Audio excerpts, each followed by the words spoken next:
our minds are on disease right now.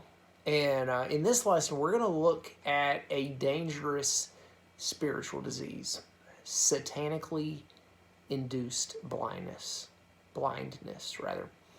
And this is a real illness. And in fact, it's an illness that Jesus warns against in his Sermon on the Mount. In Matthew 6, verses 22 and 23, verses that we'll read in a moment. This is a form of blindness. Blindness, satanically induced blindness, is a form of blindness that you won't even know you are afflicted by. It's like carbon monoxide poisoning. It's like high blood pressure. It can escape your notice until it is too late. Let's read Matthew chapter 6, beginning in verse 22, where Jesus says, the eye is the lamp of the body. So if your eye is healthy, your whole body will be full of light. But if your eye is bad, your whole body will be full of darkness. Notice what he says next. If then the light in you is darkness, how great is the darkness? You hear what he's saying? He's saying you can be blind and not know it. He says you can think you see even when you don't. You can think you see the light when in fact you're in the dark. You can be filled with darkness and you can think that darkness is light. So how do you get to that point? How does that happen? Well, of course, there are diseases that are caused by bacteria or fungi, or in as we know, the viruses. But the Bible identifies Satan as the cause of this blindness, as I've already implied. 2 Corinthians 11, verse 4, as a matter of fact, Paul warns that Satan disguises himself as an angel of light. Of course, we know in reality, as Jesus says in John chapter 8, that Satan is the prince of darkness, that he is the father of lies, that he makes dark look like light, and he makes evil look like good, and he makes wrong look like right. In 2 Corinthians 4, verse 4, as a matter of fact, Paul tells us that Satan has blinded the minds of unbelievers to keep them from seeing the light of the gospel of the glory of Christ, who is the image of God. Unbelievers and believers alike can be blinded. They can be filled with Satan's darkness. And all the while, they may think that they are filled with light, thinking that they're good folks on the right track. The Christians in Laodicea thought they were filled with God's light, but they were deluded. In reality, they were diseased with Satan's blindness. They were filled with Satan's darkness. Let's look at Jesus' words to the Christians, to the church in Laodicea.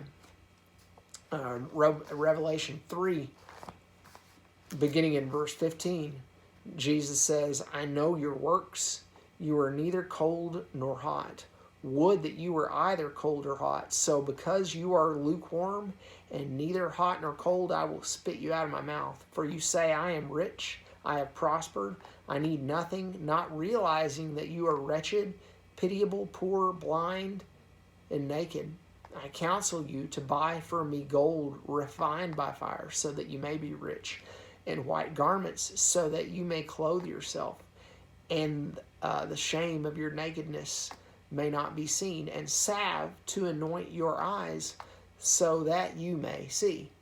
The Laodiceans, they did not see how dangerous their half-hearted religion was, their lukewarmness. They thought they were just fine when they were making Jesus sick. Satanically induced blindness, furthermore, is a widespread condition. We certainly live in a world that calls light darkness and darkness light. And the prophet Isaiah, God through the prophet Isaiah warns through that, saying in Isaiah 5 verse 20, woe to those who call evil good and good evil, who put darkness for light and light for darkness, who put bitter for sweet and sweet for bitter. How are we getting things flip-flopped in our world today? Well, we're calling immorality freedom, when Jesus says in John 8:34, truly, truly, I say to you, everyone who commits sin is a slave to sin.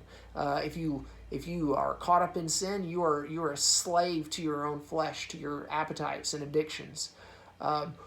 Today we say that approval of sin is tolerance, and that tolerance is a virtue, when in fact the writer of Hebrews says in Hebrews 5:14 that solid food is for the mature, for those who have their powers of discernment trained by constant practice to distinguish good from evil. So while the world is saying that you're great if you say anything goes, the writer of Hebrews, through inspiration, says it's those who have the discernment to know the difference between good and evil, who are the spiritually mature.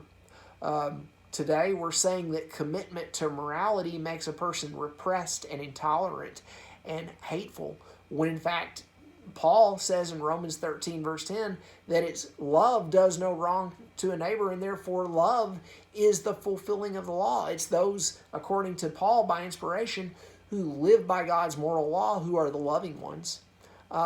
We live in a world saying that belief in God makes a person superstitious and naive, when in fact David says in Psalm 14 verse 1 that the fool says in his heart there is no God. And by the way, corroborating this, in 2015 Rice University did a survey of scientists all over the world and found out that in a lot of places like India and Italy and Taiwan and Turkey, the majority of scientists, more than half, identify themselves as religious. There are, now granted, religious is a broad term, but it still says that there are very well educated people who are also very religious. And as a matter of fact, in every region that was surveyed around the world, it was a minority of scientists in every place who thought that religion and science were inherently in conflict. It was only a minority of scientists who thought that you were foolish and superstitious and naive if you were a religious person. So again, in all of these cases, what the world is saying is the opposite of what God's word is saying. So what is the cure for satanically induced blindness? How can we see Satan's lies for the darkness that they really are? The same way I would contend to you that a banker can identify counterfeit money. He can spot phony bills. How? Because he knows every watermark, every little line and detail of genuine currency, of genuine $50 and $100 bills and $20 bills. And likewise, we can identify Satan's lies and darkness. We can be immunized against satanically induced blindness by knowing God's truth, by knowing God's light. If we know what light looks like, we know what darkness looks like by default. We can identify Satan's lies by being firmly grounded in God's word. Unfortunately, while the immunization against satanic blindness is widely and freely available today, more so than ever before, not a lot of people are taking advantage of that immunization. Biblical illiteracy is rampant today. And even within the churches of Christ, this is the case.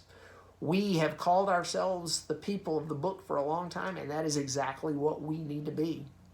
Let's be immunized against Satan's blindness. Let's be grounded in God's word. So as Paul says in Ephesians 4:14, we'll no longer be children tossed to and fro by the waves and carried about by every wind of doctrine, by human cunning, by craftiness and deceitful schemes.